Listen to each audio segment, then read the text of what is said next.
La plupart des personnes que je connais sont de gauche. Mais en 1989, les gens ont voulu rompre avec le socialisme tel qu'il existait.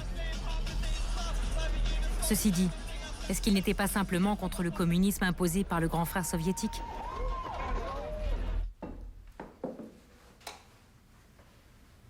Mais en URSS, patrie du communisme, est-ce que le socialisme de Gorbatchev, désormais libéré du fardeau de ces pays satellites récalcitrants, avait encore une chance en 1989?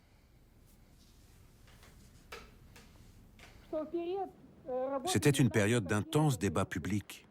La liberté de penser était devenue la norme et beaucoup de gens continuaient à considérer Gorbatchev comme un réformateur et un démocrate.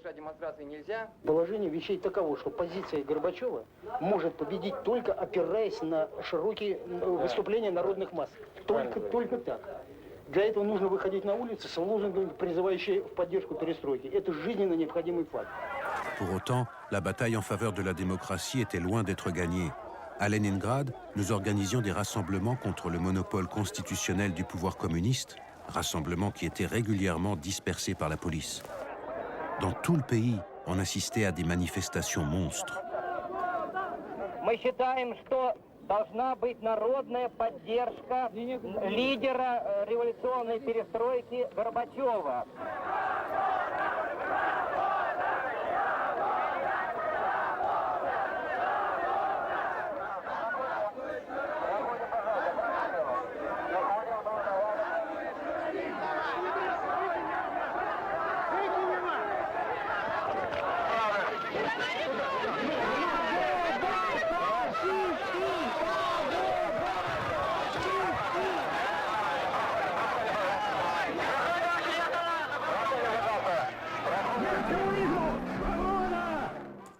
Je ne comprends pas.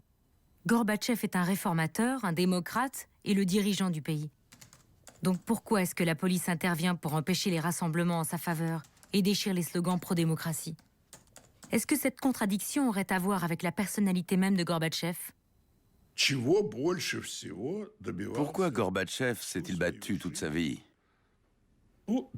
Même encore à l'heure actuelle. Yuri Afanassiev, historien.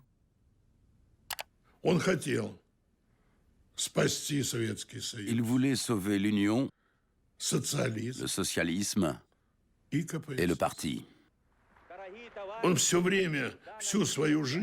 Toute sa vie, il s'est battu avec acharnement pour maintenir en vie ces trois vaches sacrées. Elles ont crevé toutes les trois. Et en plus, c'est lui, Gorbatchev, qu'on accuse de les avoir fait crever. Durant l'hiver 1990, la Lituanie déclare son indépendance, tandis que l'Azerbaïdjan et le Tadjikistan sont à feu et à sang. En janvier, on assiste à des pogroms anti-arméniens dans la capitale de l'Azerbaïdjan, Bakou. Ces pogroms vont durer une semaine entière. Et lorsque l'armée soviétique intervient, ce sont des civils, en majorité azerbaïdjanais, qui seront blessés ou tués.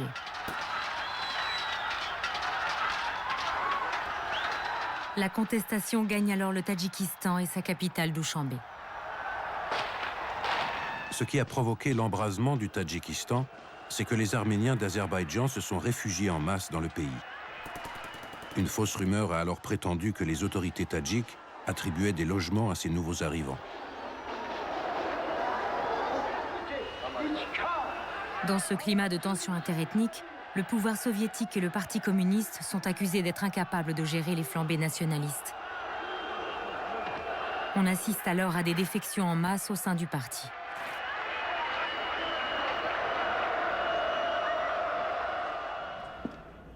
Malgré ces troubles dans le pays et une idéologie communiste plus que malmenée en Europe de l'Est, Gorbatchev est bien décidé à sauver tout ce qui peut encore l'être de l'Empire soviétique d'après-guerre. Dans ce contexte, le sort de l'Allemagne est au cœur de ses préoccupations. Ernüchternd allerdings war, was Michail Gorbatschow zur deutschen Frage sagte. Nach dem Krieg, so Gorbatschow, sei in Europa eine neue Realität entstanden Und zu dieser Realität gehörten 2 deutsche Staaten. Jedes künstliche Forcieren der deutschen Frage könnte die Stabilität in Europa gefährden und sei daher auch nicht im Interesse der beiden deutschen Staaten. Eine Wiedervereinigung, das wurde hier in Malta klar, ist mit Michail Gorbatschow nicht zu haben. Gorbatschev a déclaré « L'Union soviétique soutient la RDA et mettra tout en œuvre pour garantir son existence à l'avenir. » Hans Modrow, dernier Premier ministre de RDA. L'Union soviétique, en tant que puissance victorieuse, n'abandonnerait jamais la RDA. C'est ce que j'ai compris en discutant avec Gorbatchev lors d'un déplacement à Moscou le 4 décembre. Il disait « La RDA est une alliée et restera une alliée ». Et puis tout d'un coup, fin janvier 1990, changement de formule. Gorbatchev déclarait « C'est aux Allemands de décider eux-mêmes comment gérer leur réunification ». On estimait qu'il faudrait 3 ou 4 ans pour y arriver. Et l'Union soviétique avait tout intérêt à prolonger ce processus pour garantir un équilibre et surtout pour que cet équilibre soit durable. J'en ai parlé avec Mitterrand le 21 décembre 1989 à Berlin. Et lui aussi pensait que la réunification prendrait du temps.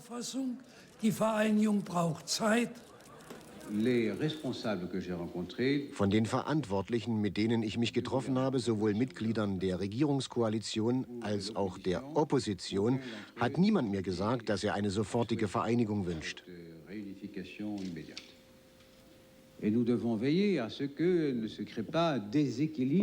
Man darf nicht ein Gleichgewicht verändern oder zerstören, das im Ergebnis einer europäischen Nachkriegsentwicklung entstanden ist. So ist die deutsche Einheit mit der europäischen Einheit verbunden. All dies muss entschieden werden unter Beachtung der Stabilität der europäischen Grenzen und darf nicht den Status und den Frieden Europas stören. Wir brauchen keine Ungleichgewichte. Es gibt eine Kernfrage. Il y a une question fondamentale sur laquelle on était tous d'accord le 30 janvier 1990. En cas de réunification, l'Allemagne devrait rester militairement neutre. Le 10 février, Kohl était à Moscou et affirmait sans équivoque que l'Allemagne serait réunifiée. Moscou ne pouvait plus imposer ses conditions sur la neutralité.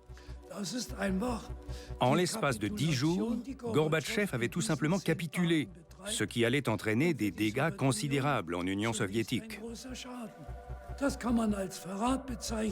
On peut parler de trahison ou d'incapacité à comprendre et à protéger ses propres intérêts. Moi, je pense que Gorbatchev était surtout dépassé par les événements et mal conseillé par son entourage. Il n'a pas provoqué ce qui s'est passé et il a toujours manqué de préparation. En revanche, Bush était très bien préparé, et Kohl également, comme je l'ai constaté lors de sa visite. À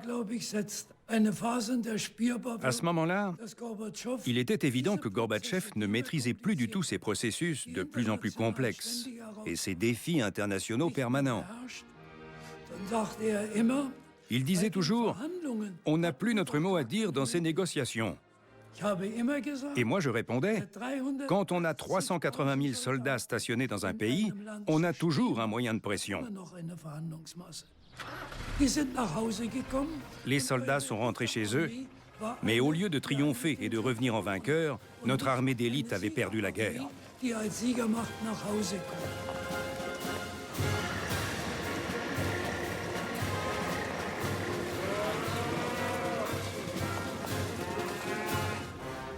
Les uns après les autres, les anciens alliés de l'URSS sont libérés de la présence des troupes soviétiques. En 1990, ces dernières quittent la Hongrie. En février de la même année, le retrait de 75 000 hommes commence en Tchécoslovaquie. Le 19 octobre 1991, Gorbatchev donne son accord au départ des 50 000 soldats encore stationnés en Pologne. Le retrait du plus gros contingent soviétique, celui de l'ex-RDA, débute en janvier 1991. C'est la fin du pacte de Varsovie. Non seulement l'URSS retire ses troupes d'Europe de l'Est, mais ses anciens alliés changent également de camp et rejoignent l'OTAN, l'ennemi juré de la guerre froide.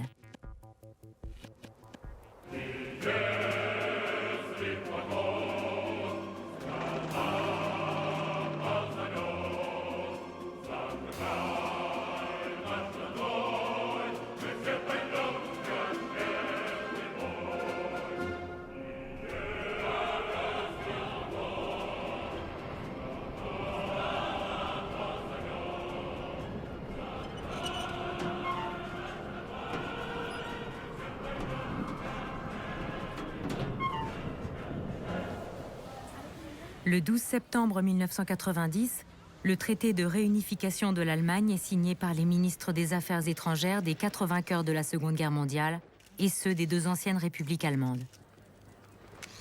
L'URSS est représentée par Eduard Shevardnadze. Крупнейший событие мировой истории, имеющий большое значение для судеб европейских народов и для нас, для советских людей, для советского народа. Au nom du peuple soviétique, ce défenseur des réformes de Gorbatchev salue la fin de la principale conséquence géopolitique de la Seconde Guerre mondiale, la partition de l'Allemagne. C'est une victoire, la victoire de tous les Allemands.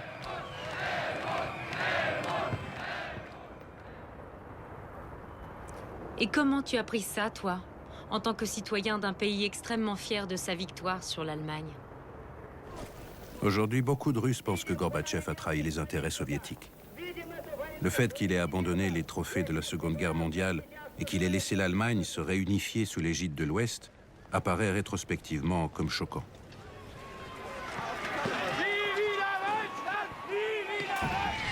Les Allemands eux-mêmes étaient partagés sur le sujet. Est-ce que Gorbatchev aurait pu faire en sorte que l'Allemagne reste neutre du point de vue militaire ? Je me souviens de l'atmosphère de l'époque et de la pression qui pesait sur lui. Parce que c'était sa politique de glasnost qui déterrait les vérités sordides du communisme. À elle seule, l'existence d'un complot nazi-communiste suffisait à réduire à néant toute prétention soviétique de peser sur l'avenir de l'Allemagne moderne. Sans parler du fait que l'Union soviétique, exsangue économiquement et moralement abattue, n'était plus en mesure d'argumenter avec l'Ouest. Gorbatchev était tellement emballé par ces merveilleuses idées qu'étaient la glasnost, la démocratisation, la pensée nouvelle, qu'il a cru que ces simples mots allaient changer le monde. Gennady Bourboulis, bras droit de Boris Yeltsin. Yeltsin, sur ce plan-là, est son contraire absolu. Pour lui, le seul moyen de changer le monde, c'est d'agir concrètement. Et c'est lui, la personnalité historique et politique, qui a pris la responsabilité de passer à l'acte. Я твердо обещаю вам не жалеть ни здоровья, ни времени, столько, сколько понадобится для того, чтобы нам выйти из этого кризисного состояния и все-таки повести Россию к лучшим временам. Я на съезде поведу наступательную политику и конструктивную. Это самое главное. Не надо столкнуть этот ржавый большой маховик. Его надо повернуть немножко. Он бы пошел потом как большой медведь. Он бы потом сам пошел. Он как бы сам стал эту ржавчину, которая у него на зубьях, он бы своей силой стал ее чистить. Понимаете? Но надо было вот эту дать первоначальную, так сказать, энергию. Кто хочет нам подсунуть, что он владеет искусством, в один раз все решит сразу, и что если бы он был у власти, уже бы страна процветала, а сейчас хотят этот рецепт России подсунуть, так сказать, стране не удалось, тут хотят подсунуть. Я вам прямо скажу, это политические мошенники. On devine aisément à qui Gorbatchev pensait en parlant des escrocs qui promettaient monts et merveilles aux Russes. За хорошего человека. Плохих не держит. За Ельцин. Не секрет. Yeltsin accède au pouvoir en remportant les élections. Il devient ainsi président de Russie, la plus grande des 15 républiques de l'Union. Au-dessus de lui, il n'a que Gorbatchev, le président de l'URSS. La légitimité de ce dernier n'est pas basée sur le verdict démocratique des urnes, mais sur l'idéologie ayant jusque-là fédéré des nations disparates, le communisme. Я не понимаю его. Зачем он выступил так резко, критично? Почему он кричал так? Что я не хочу коммунистов. Коммунистов надо душить. Коммунисты тоже люди. Что касается Ельцина, то... Yeltsin détestait le communisme, mais il aspirait à devenir numéro 1. Et il a compris qu'il n'y arriverait pas sans l'effondrement de la structure fédérale. Car sans elle, il n'y avait plus de Gorbatchev. Souvent accusé de trahir l'Empire soviétique, Gorbatchev faisait en réalité tout son possible pour le sauver de gens comme Yeltsin. Это же надо все нам воспринимать и чувствовать себя не тем, что с нас начинается история, а тем, что 1000 лет позади. И русский народ много отдал для того, чтобы на этих обширных просторах были объединены в семье этой федерации столько народов, и которые вышли на арену в виде могучего государства. Да у нас всех россиян это в генах лежит и запрограммировано. Dans son combat passionné pour défendre l'Union, Gorbatchev semble prêt à aller loin, très loin. Comme ce sera le cas en Lituanie, la première république à déclarer son indépendance.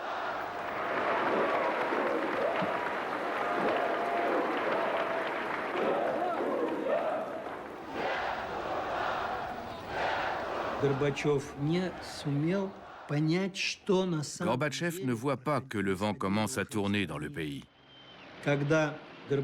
Il encourage les parachutistes qui partent dans les républiques baltes, à Vilnius et à Riga, à faire usage de la force lors des événements de janvier à Vilnius. Cet homme a perdu le sens des responsabilités, de la réalité. Il est déconnecté des événements qui se produisent dans son propre pays.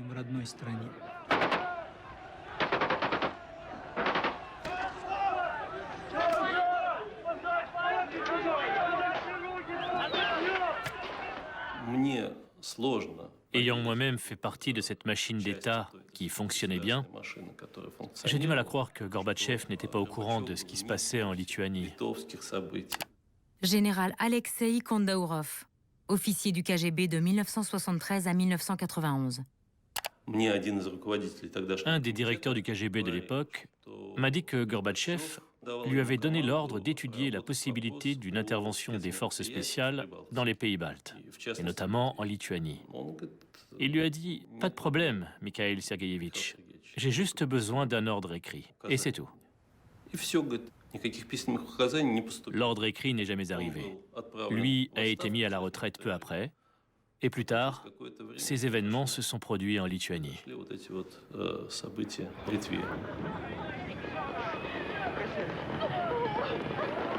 Le président lituanien Vytautas Landsbergis plaide alors sa cause auprès de l'état-major de Gorbatchev.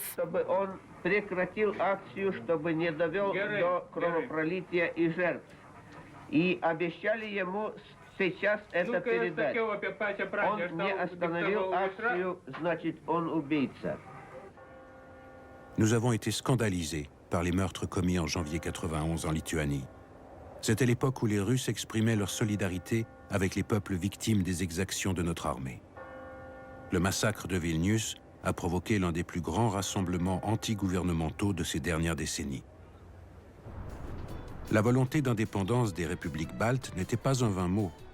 Ce qui était autrefois la limite administrative du district militaire de Leningrad est subitement devenu une frontière nationale fermée.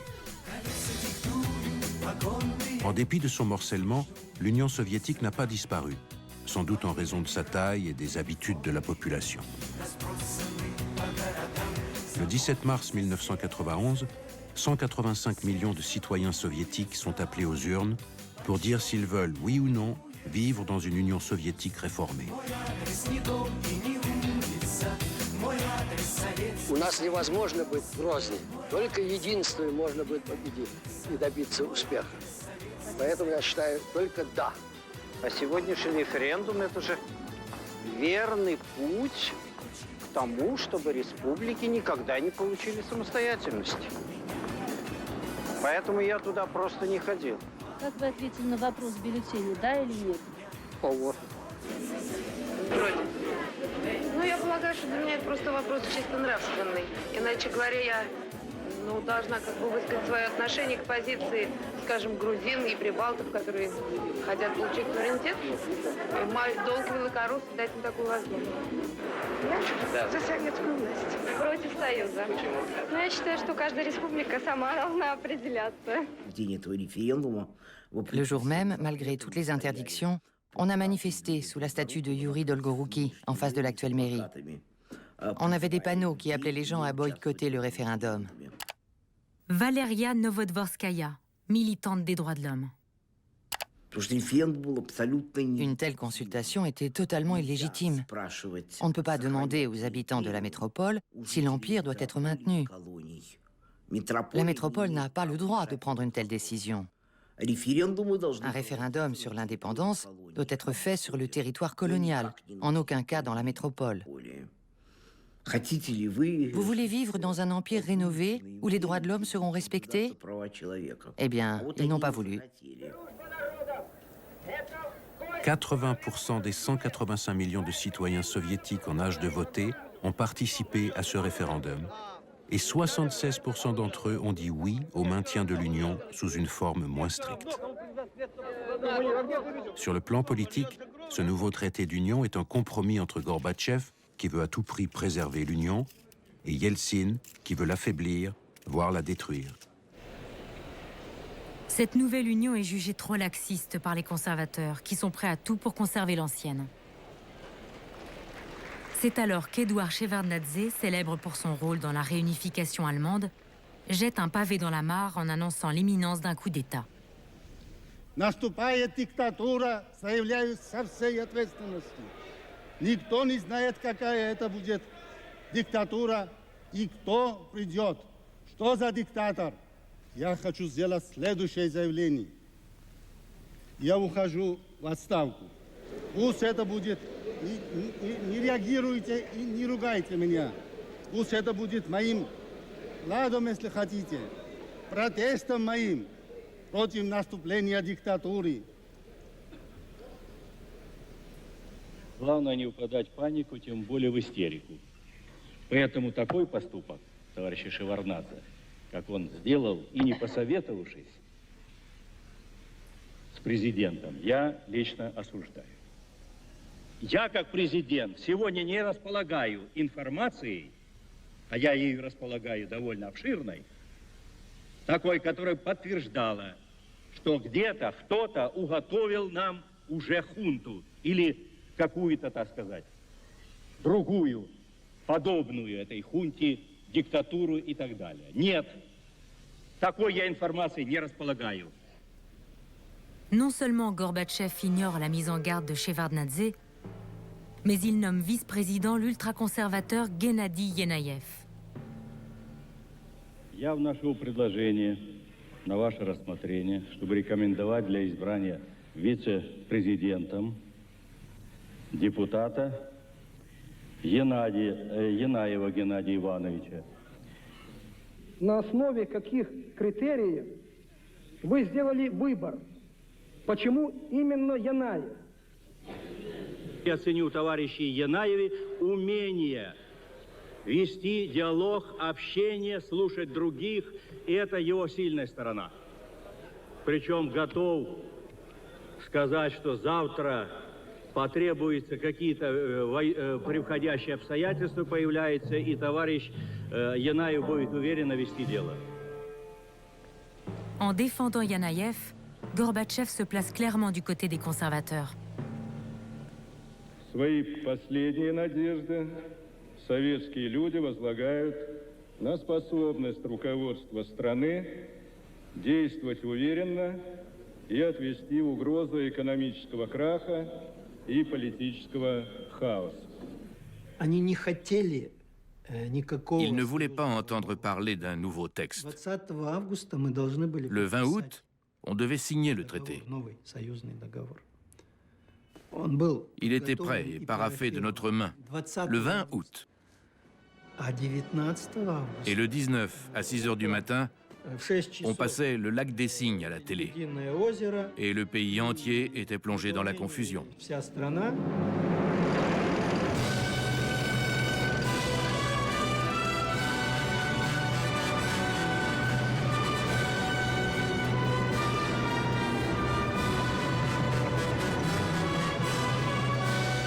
En plein état d'urgence, tous les programmes télévisés ont été remplacés par des retransmissions de ballets classiques dans notre plus pure tradition tragikomique soviétique. В связи с невозможностью по состоянию здоровья исполнения Михаилом Сергеевичем Горбачевым обязанностей президента СССР на основании статьи 127.7 Конституции СССР вице-президент СССР приступил к временному исполнению обязанностей президента. Скажите, пожалуйста, понимаете ли вы, что сегодня ночью вы совершили государственный переворот? Я позволил бы не согласиться с вами, поскольку мы опираемся на конституционные нормы. Абсолютно все юридические и, так сказать, конституционные нормы были соблюдены. J'ai été réveillée par mon père qui criait « Il y a eu un putsch ». Anna Baskakova, citoyenne ayant défendu le Parlement lors du coup d'État. J'ai entendu à la radio la déclaration du GKCP. On la transmettait pratiquement toutes les heures aux informations.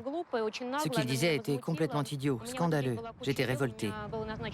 J'avais plein de choses à faire ce jour-là. J'avais un rendez-vous et je suis arrivée très en retard parce que le tramway a dû s'arrêter à cause des tanks qui arrivaient.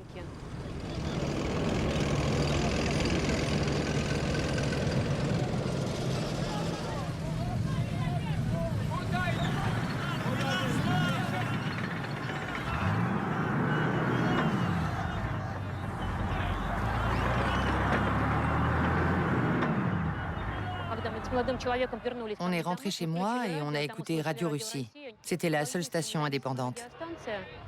Ils appelaient à protéger la Maison Blanche et on y est allé par curiosité pour voir ce qui se passait. C'est comme ça que je me suis retrouvée à défendre la Maison Blanche. C'était totalement inattendu pour moi. C'est depuis la Maison Blanche que Boris Yeltsin, le président de Russie, va organiser la résistance. On se disait que s'il prenait la Maison Blanche, le dernier bastion démocratique, Gorbatchev ne pourrait pas revenir de Foros, et ce serait la fin de la démocratie. Михаил Сергеевич Горбачев находится сейчас на отдыхе и лечении в Крыму. Действительно, за эти годы он очень устал, и требуется какое-то время для того, чтобы он поправил свое здоровье. Bloqué à Foros en Crimée, Gorbatchev continue apparemment à défendre son protégé Yanayev, l'auteur du putsch.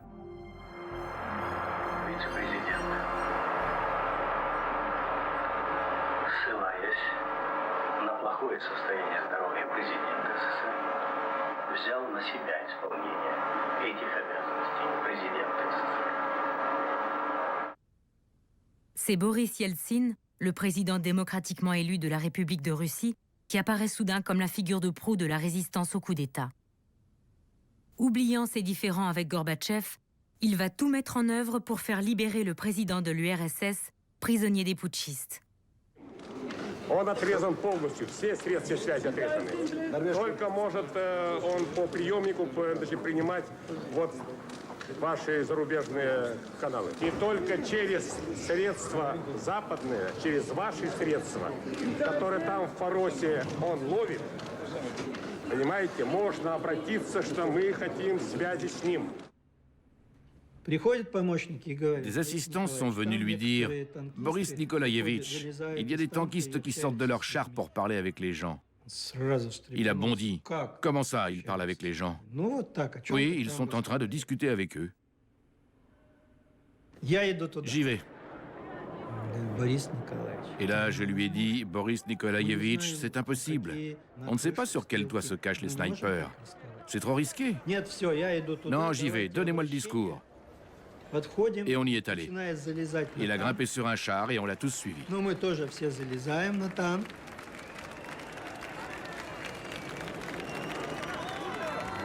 Поскольку телевидение не дают, радио не дают. Тихо! Я зачитываю. Гражданам России.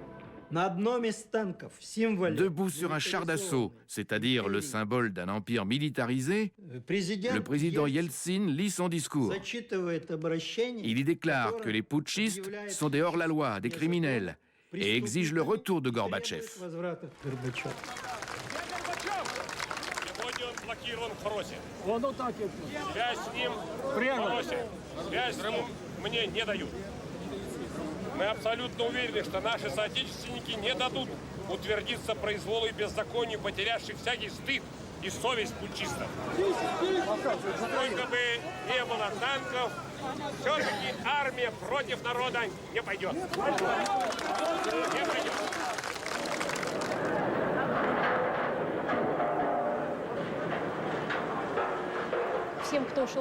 Il donnait une barre de fer à tous ceux qui arrivaient sur la place. C'était hallucinant de voir ces filles en talons sauter par-dessus la clôture pour venir défendre la Maison-Blanche.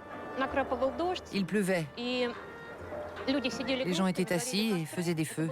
C'était assez pittoresque.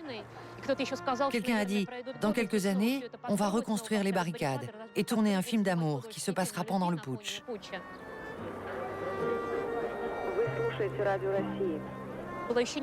On pensait que l'assaut serait donné ce jour-là. J'avais très peur. Je me disais qu'on allait tous mourir, qu'il allait se passer la même chose que sur la place Tiananmen.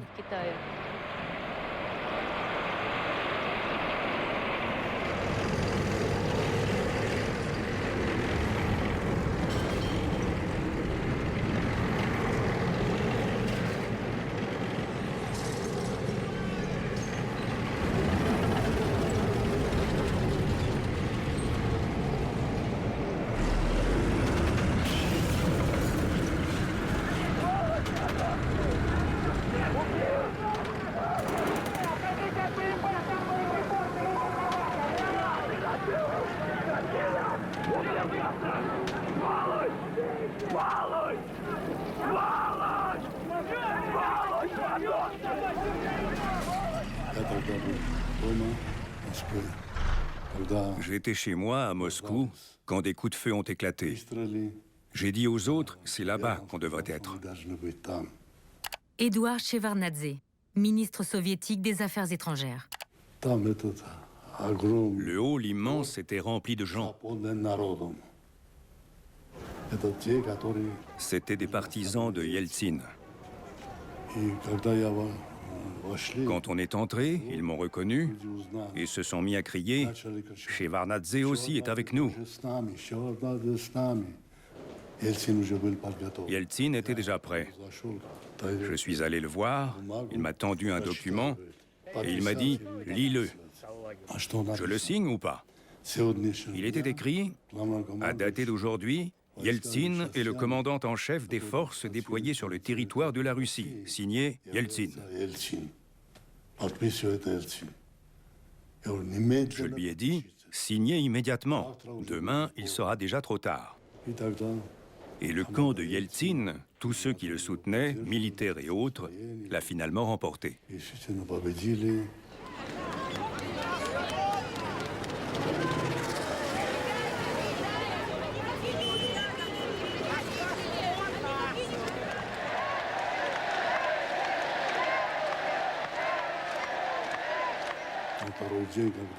Le deuxième jour, quand tout a été terminé, il y a eu un meeting. Yeltsin m'a demandé de prendre la parole. J'ai fait un beau discours. Товарищи, друзья, поздравляю с этой великой победой. Поздравляю с тем, что родилась новая страна, новая демократия. Да здравствует демократия, да здравствуют москвичи, да здравствует Россия!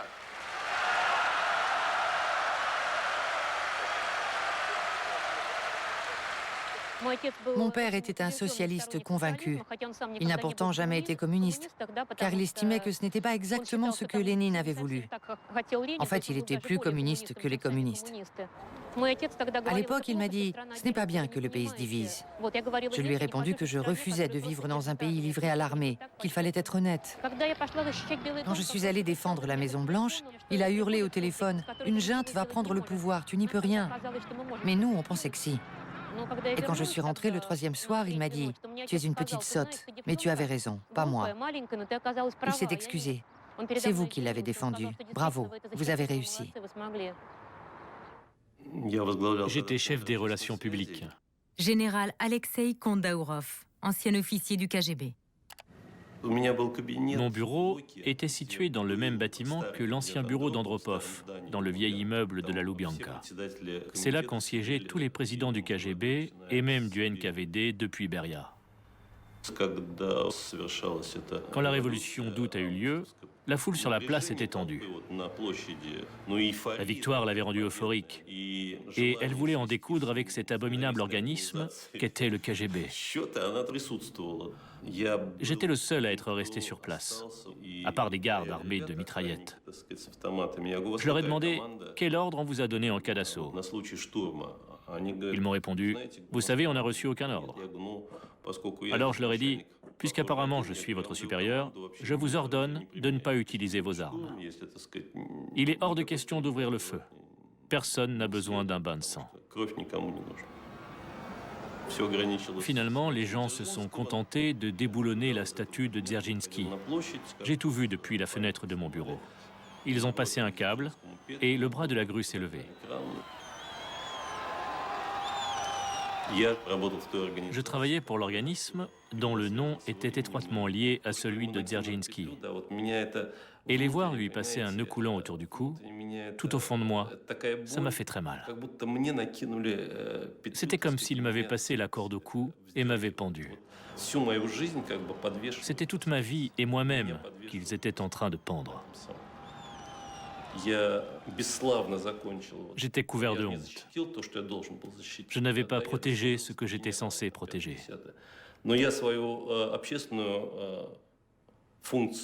J'avais peut-être le grade de général, mais je n'avais pas rempli le rôle social qui était le mien. Ni moi, ni personne de ma génération.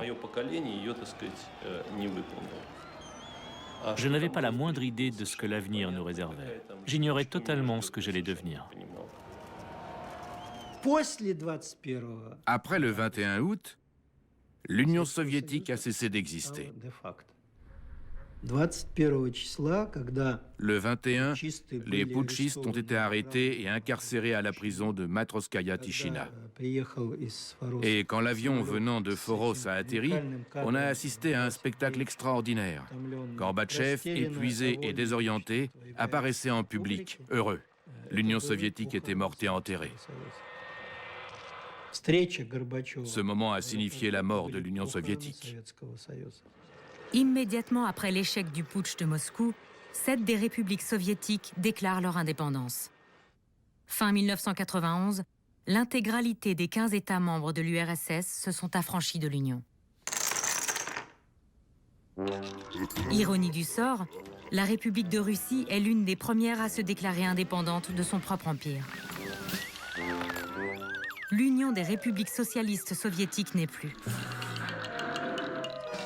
Formé 5 ans après la Révolution d'Octobre, le super-État communiste est mort au terme d'une longue agonie. Personne ne s'y attendait vraiment. Я прекращаю свою деятельность на посту президента СССР. Mais Gorbatchev nous devait une explication, à nous autres citoyens, sur ce qui s'était vraiment passé en Crimée et qui avait fait basculer le pays. Это урок и для меня, и в частности я вижу, что Сиес был прав, когда он в первом заходе не избрал вице-президента, а я настаивал. И настоял. Это моя ошибка, и не единственная ошибка. Le 4 août, Gorbatchev part pour Foros.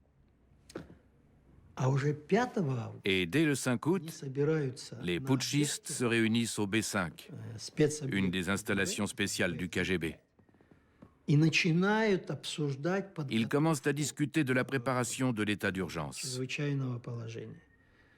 Ils mettent au point leur plan, décident de qui fera quoi, des différentes actions à mener, de ce qui doit être fait, quand, etc., etc.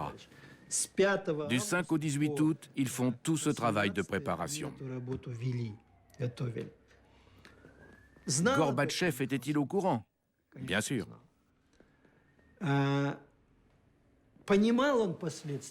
Avait-il compris quelles seraient les conséquences? Je ne crois pas. Selon certains, il aurait dit « Allez-y, essayez ». Et il est sorti. Les putschistes sont allés le voir la veille et lui ont exposé leur idée. La rencontre m'a été racontée par des témoins oculaires. Et comme d'habitude, il n'a dit ni oui ni non. Il a lancé quelque chose du genre « Allez au diable, faites comme vous voulez ». Был предложен президенту ультиматум передать свои полномочия вице-президенту. Я сказал, ну что вы завтра чрезвычайное положение ведь объявите, ну что дальше? Что дальше? Вы хоть спрогнозируете на 1 день, 2, 3, на 4 шага. Что дальше? Vous comprenez, le secrétaire général est au cœur du pouvoir. Il ne peut pas avoir ce genre d'attitude. Soit il donnait l'ordre de les faire arrêter immédiatement, soit il leur disait fermement « Vous portez atteinte à la Constitution. Vous êtes des criminels d'État. » C'est comme ça que doit se comporter un homme de pouvoir, un chef d'État.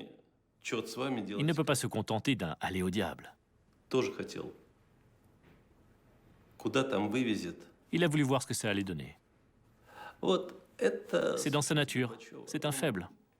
Un chef d'État inconsistant. Médiocre. Peu importe ce que Gorbatchev a fait. Ce qui compte, c'est qu'il nous a donné la liberté. Grégory Yavlinsky, économiste et homme politique. Il nous a rendus libres. Mais il n'est pas responsable de ce qu'on a fait de cette liberté. Ce n'est pas lui qu'il faut accuser. Est-ce qu'il a ouvert la porte de la cage? Oui. Alors peut-être qu'au fond, ce n'était pas ce qu'il voulait. Que s'il s'y était pris autrement, s'il avait été plus réfléchi, il ne se serait rien passé. Il ne nous a pas donné la liberté. Il a tenté de changer le système pour le rendre plus stable, plus viable. Alexander Podrabinek, militant des droits de l'homme. Il a tout fait pour que le pouvoir reste entre les mains du parti. Et il n'est arrivé à rien. Il a échoué, c'est tout. Maintenant, il peut bien raconter que ses intentions étaient louables, et il y en a peut-être qui le croient.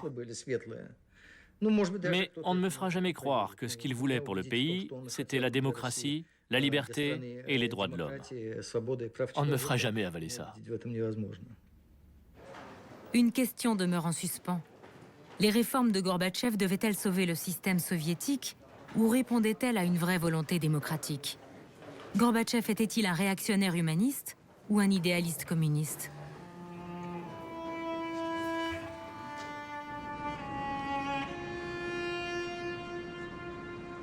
Я являюсь убежденным приверженцем социалистической идеи.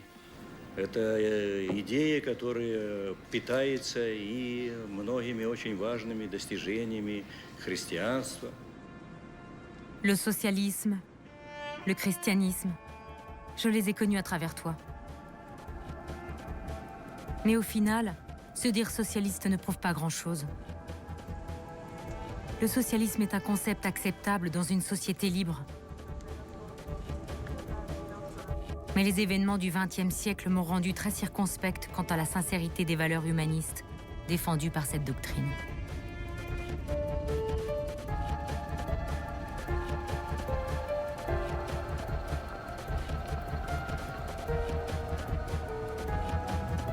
Est-ce être naïf que d'attendre de la sincérité de la part de ceux qui font l'histoire? Sans doute. Mais il est des moments où on juge nos contemporains sur leur sincérité, en dépit de leurs erreurs.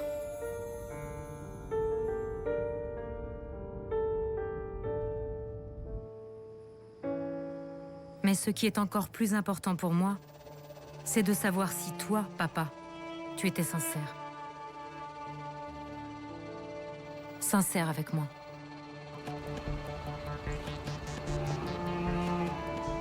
Avec toi-même.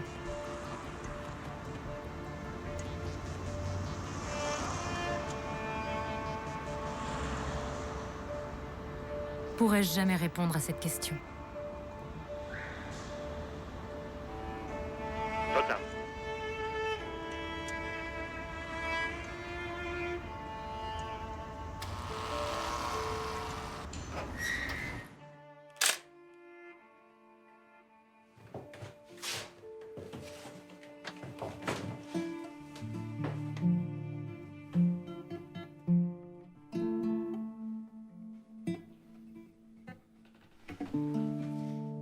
В твоем языке столько смысла без слов, что мне вдруг так хочется петь. Я самый мечтательный из языков хотел безраздельно владеть. Проснувшись один в незнакомой стране, я лишь бормочу, как в бреду.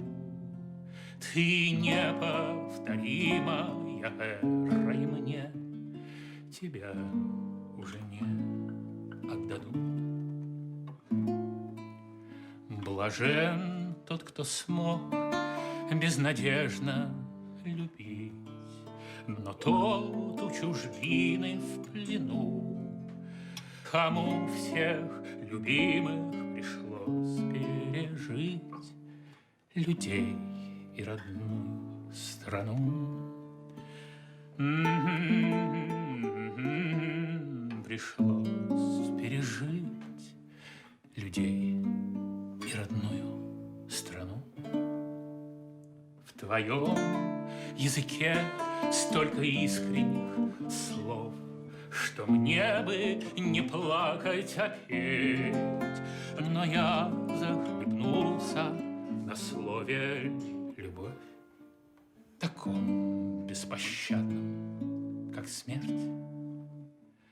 Но я захлебнулся на слове «любовь», таком беспощадном, как смерть.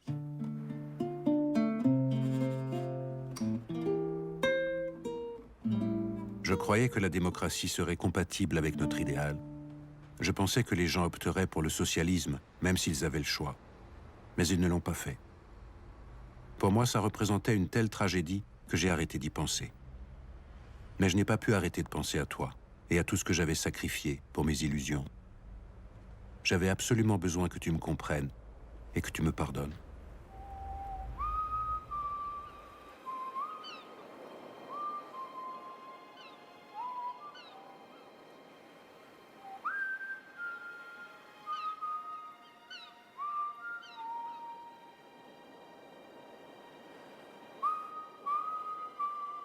Même si certains l'ont regretté par la suite, en 1991, les gens ont rejeté notre socialisme.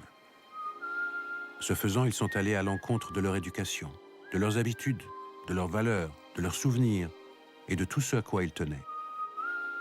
Il restait des soviétiques et des socialistes dans l'âme, mais ils ne supportaient plus qu'on les trompe et qu'on leur mente. Le point de départ de notre aventure avait été la foi en un idéal de fraternité et de justice. En chemin, chacun de nous avait évolué. En ce qui me concerne, la chose la plus importante et la plus déchirante que j'ai apprise, c'est qu'on ne peut pas imposer un idéal, si noble soit-il. Pourquoi? Parce qu'en fin de compte, aucun idéal ne peut faire le poids face à la liberté.